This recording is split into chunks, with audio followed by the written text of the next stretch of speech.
So, thank you, panelists, for coming and joining in this conversation.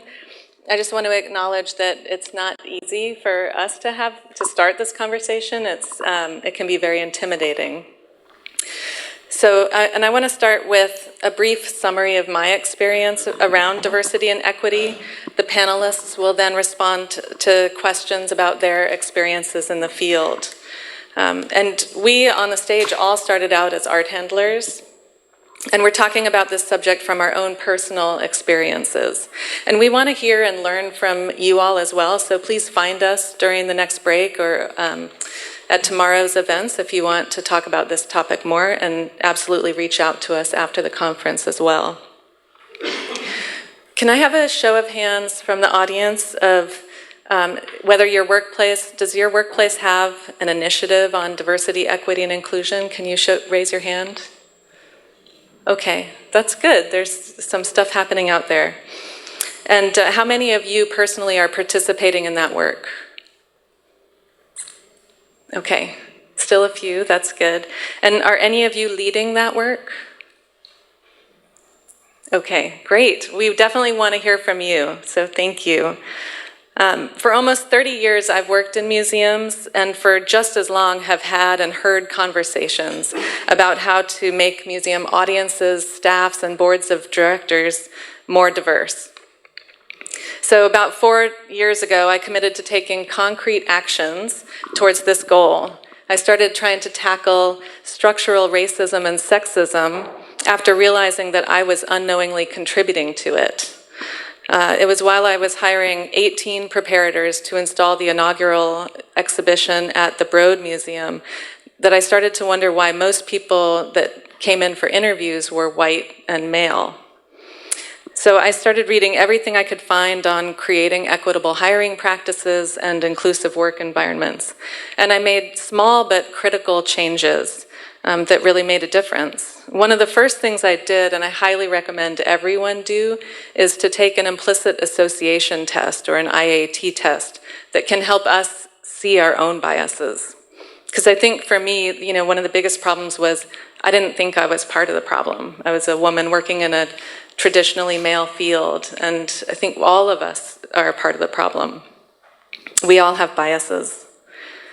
So since then, I've collaborated with colleagues to present practical steps towards equity at conferences and to create institution-wide equitable hiring practices. I've also benefited greatly from the mentorship of colleagues of color and the LGBTQ community, and I try to leverage my position and my straight, white, cis privilege to fight for equity for all people. The Mellon Foundation Art Museum Staff Demographic Survey in 2015 quantified this problem in the US for the first time, and it found that nearly 85% of art handlers were white, not Hispanic, and over 75% were male. Registrars came in at 85% female and nearly 90% not white, not Hispanic. And studies done on companies around the world find that diverse teams and companies are smarter, more innovative, more productive, and higher performing, and they make more money. Diverse teams challenge each other more and can be more challenging to manage, but it's well worth the effort. A 2016 Harvard Business Review article cited a study that found that diverse teams feel less comfortable, and that is why they perform better. Different perspectives bring new solutions to problems. And we should keep in mind that this work will never be finished. I think both the presentations that you heard talked about this. It's an ongoing conversation that requires us to be introspective, open-minded, honest, empathetic, humble, and accountable. And it requires us to listen carefully to lots of voices, but especially to those voices which often get lost or intentionally left out. So, like I said, beginning a dialogue about race, gender, and social justice can be intimidating, but I think it's the best way for us to start understanding the very complex issues and problems we need to solve in our teams, workplaces, and societies. So I'm going to start with defining some terms. Let me turn so I'm facing you all.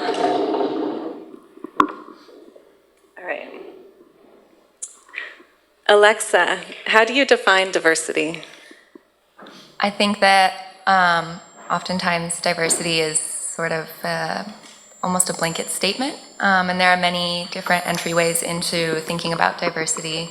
There's gender diversity, there's racial diversity, there's economic diversity, diversity of ideas, but at its most basic, thank you, at its most basic, it's a concept of variation and mixture and integration. Okay.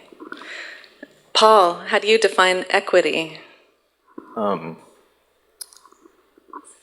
I guess it's been touched upon by the two previous presentations, but to me, equity means just linking fairness to an employee's effort and merit, and just recognizing certain skills and talents and rewarding it fairly. And my personal experience is that working in an equitable environment led me to feel more valued and empowered, so that I could just proudly serve the community, because that's essentially what we're all doing, is serving the community that we want to represent. Thank you. Justin, how do you define inclusion?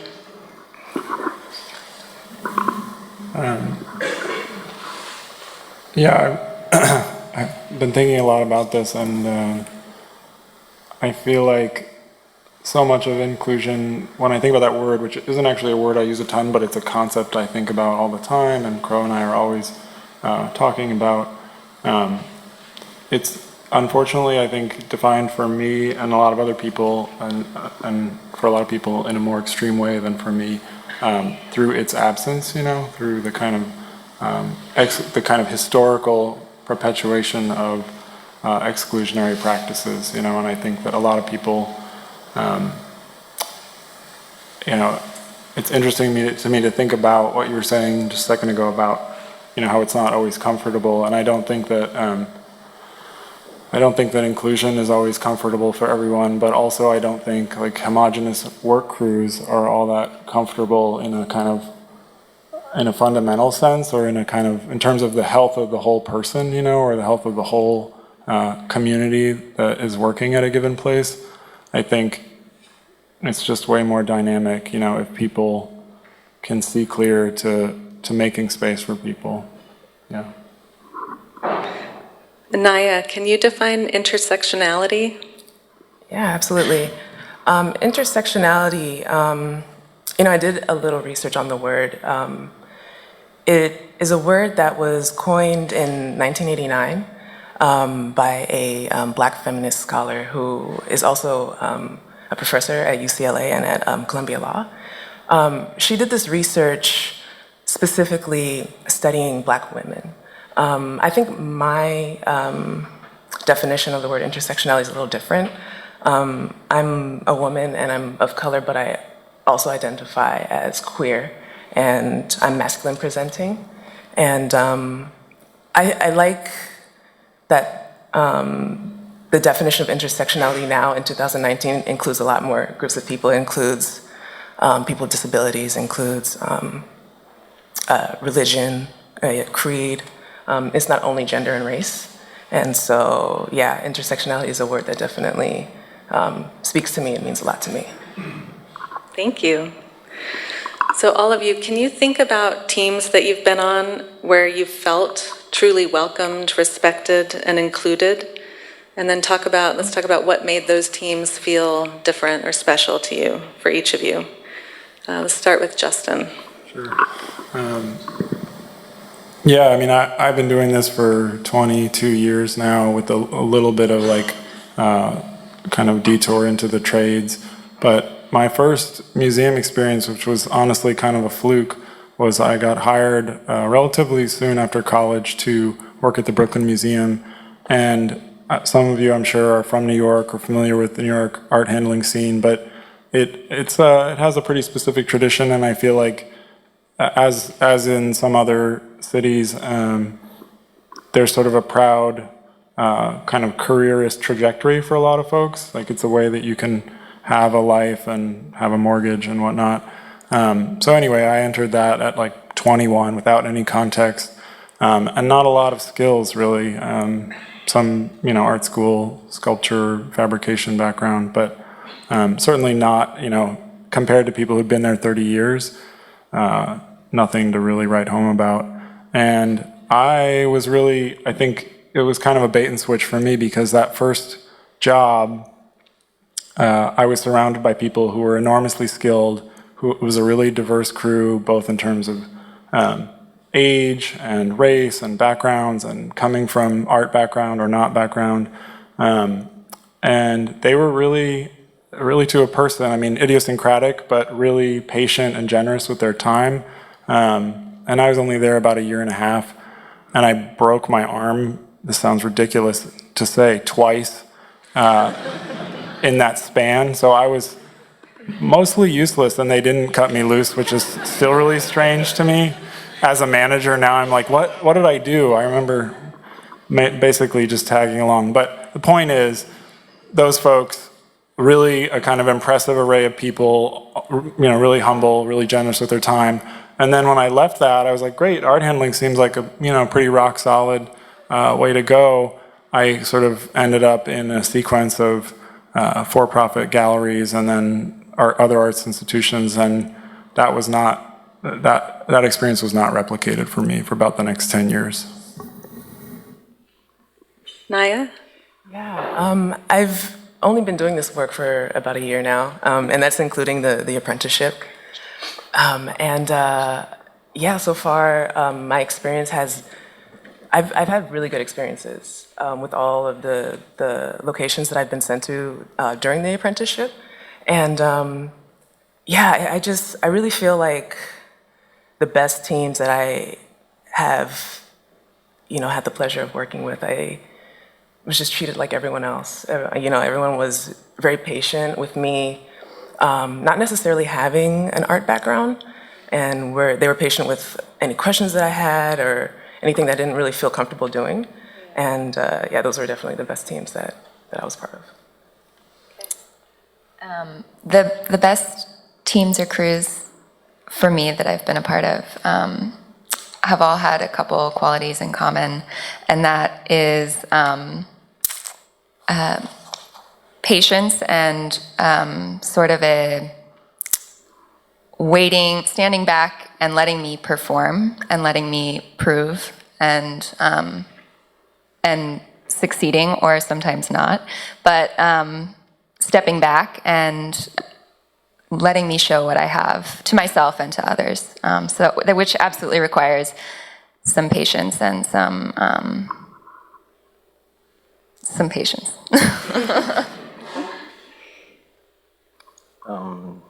So I more or less have spent a large part of my art handling technician career in the commercial galleries of Los Angeles and New York, and oftentimes the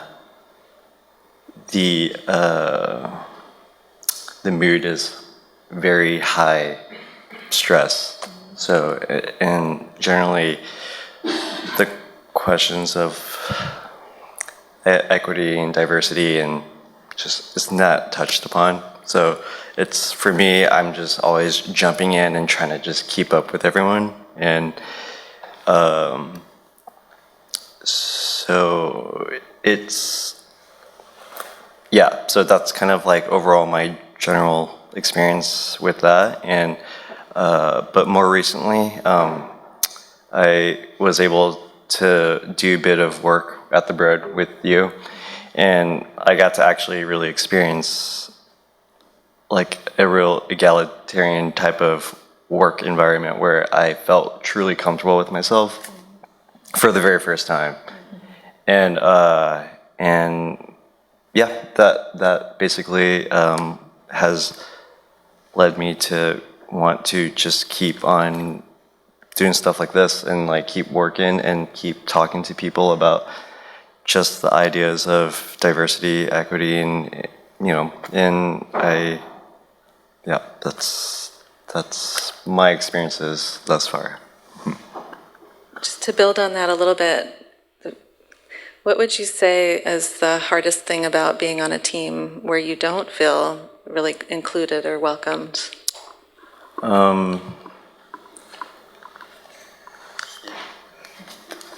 Yeah, let's go, Alexa. Yeah. Alexa? Isolation. I think absolutely isolation, and it can be it can be a trap. It's really easy to fall into the isolation headspace and think that you're the only one experiencing what you're experiencing, or that you're insane or crazy or just completely alone and unsupported. And through my own personal experience, in every facet of my life, seek out people you respect, seek out your community, because they're out there for sure. But isolation. Paul, can you talk about that a little bit too? Yeah.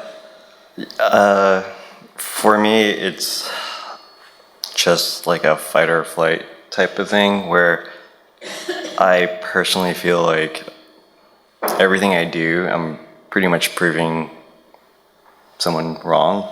Just every step of the way, like showing up to work on time, to just sober even, I don't know, but yeah, so it's just I know my cohorts, my colleagues aren't necessarily aware of what I'm feeling because that's not their job, and I totally get it, I totally understand, but for me I definitely feel like there's like a burden oftentimes, and that burden is like sort of I call it like my secret knowledge, where I use it to just push me further along, and I would have to like attribute to where I'm at now, which is I'm a fabricator, and I'm getting paid to listen to music and make artwork. I would attribute that to just the growth I've experienced within my time working in the galleries in museums. That sounds sweet. Naya, what drew you to apply to the Broad's Diversity Apprenticeship Program, and what do you think were the most important things it provided for you? No experience was the thing that drove me to apply to the Broad. I always thought that because I didn't have a background in art, and I've never seen anybody that looks like me in working in museums. You know, I never thought that was something that would be, part of my life. And when I saw the ad I actually saw it on Twitter. I was at my old job looking for new jobs, and sitting at a computer, and I saw the ad, and I was like, okay, this is a sign. I'm gonna go for it. I don't need experience. I didn't realize that the work that I was doing, I guess in a way, could kind of be experience. You know, just working with. I worked with cameras. I worked in film, and just working with expensive pieces and having to be careful around them. I guess I kind of, in a way, subconsciously, kind of had experience, but I didn't know that at the time. I just thought, there's no way I could work in a museum. So yeah, that was the main thing that drew me to applying at the Broad. And yeah, the program has just left all of us with just so much. When we got accepted to the program, it was almost like getting our foot in the door. And then once we graduated, we were like in the room. And that was amazing. We had a support system, we had a network, we had all these skills and tools that were given to us from you guys. And yeah, that was amazing. Yeah. Thank you. Justin, we heard you and Crow talk about ways you're changing recruitment and hiring processes. Have you been working with other departments at the museum to get buy-in? Yeah, I think it's definitely an ongoing conversation. I think that there are a lot of, like every institution or business, there's just a lot of competing priorities. And I think attention sort of waxes and wanes, but I think that the museum has been really supportive of us of us doing this, you know, and I think that kind of by demonstrating that we were really serious about it, both like within the museum and within our crews, but also that we were ready to literally take it on the road. I think it kind of sharpened the conversation a little bit there. And I think there, you know, we have someone who, we actually have a person in a kind of access and engagement role that's a full-time position that not everyone has, so there is a kind of tie-in there. And she does really good work, mostly on the programming side, but with some exhibition stuff too. So yeah, I think the leadership question is real, and I think it's a fine line, you know, sort of pushing, and also, you know, I think Crow and I have done a lot informally, which I used to feel really good about, and now I feel like, oh, maybe we need to, you know, like expand, which is sort of what we're talking about. But yeah, it's a process, you know, and it's also, each institution has really different kind of parameters that they need to work within, which is why part of us expanding is about connecting institutions, because I've been doing this a long time and I still feel like there's so much kind of academic connectedness for people in administrative or creative roles, but in my experience, you know, everyone's sort of so project focused and so kind of problem solving oriented, and often not super kind of networky. That, I mean, notwithstanding this experience, you know, I haven't done a lot of things like this, so yeah. Cool. This will be the last question, and then we'll leave the audience with some final thoughts from each of you. But Naya, you have a business project called the Gentlewoman Collective. Can you talk a little bit about that, and then maybe mention some things we can do in our communities to make them more equitable? Yeah, absolutely. Gentlewoman Collective is a project that I had started about 2 years ago. It's kind of a representation of myself and my journey with becoming more comfortable with myself and how I present myself to the world. And I basically started designing T-shirts and sweatshirts and hats that I would want to wear and that I felt most comfortable wearing. And I ended up turning that into a business, and I sell my stuff online as well, and just basically try to empower, you know, other people, you know, to, you know, accept yourself as who you are, you know, love your femininity and your masculinity at the same time, you know, and yeah, that's basically the root of my company, and yeah, I think it would be awesome if smaller businesses, businesses that are owned by people of color could, you know, be as even contractors, be some part of the museum in the art world. I think, yeah, I think having more businesses like that, small businesses and owned by people of color, would be amazing. Thank you. Yeah. All right, because we're going to try to actually get to our break at 3 o'clock, but I would just like for each of you to say one thing, one takeaway for the audience. What is one idea or essential thing that you'd like folks to take away today? We'll start with Paul. I thought about this just as we were sitting through the morning's presentation, in that the amount of research into problem solving and figuring out these complexities of moving invaluable artwork, that amount of effort could be, I figured, just also placed into the hiring practices, because in a sense, if we're talking about sustainability, and the most important facet of any exhibition installation is the technicians.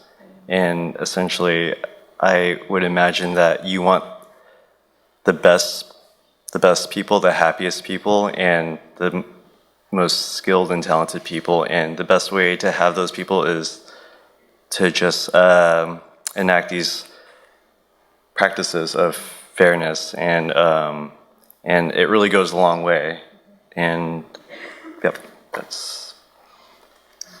I would go back to the idea of community building and sort of forming relationships with the members of the community that you respect or that you look up to. They're definitely out there, and we can we could reshape the field into what we would really like to see it reflect. Yeah, I totally agree with you. I just wanted to add on to what you're saying about building a community and like finding a place for people who are underrepresented. Yeah, I definitely agree with that. That's awesome. Yeah, I would just say that, and I really feel strongly about this. It's not an either or thing. It's not like the takeaway from this is we can't hire white dudes. I think everybody can eat. Everybody can eat. Museums are constantly expanding. Every time you turn around, someone rustles up $300 million or $600 million to expand their museum. This is a constantly growing field. There's so much money in the arts, and not a lot of it coming, sliding down the hill to us. But it's not either or, it's both and. Thank you. So, and one final thing for me, I just want to thank all of you. I know that as a woman who's been working in fields, construction, and then museum fields that are not traditionally female, just acknowledging that I'm a woman in this field in front of an audience like this is really hard, because a lot of us have just worked for years to try to make no one notice that we're different, to try to blend in with all of you, So I just want to applaud each of you for agreeing to talk on this panel today. Thank you for your work in the field. And let's all go to break, shall we?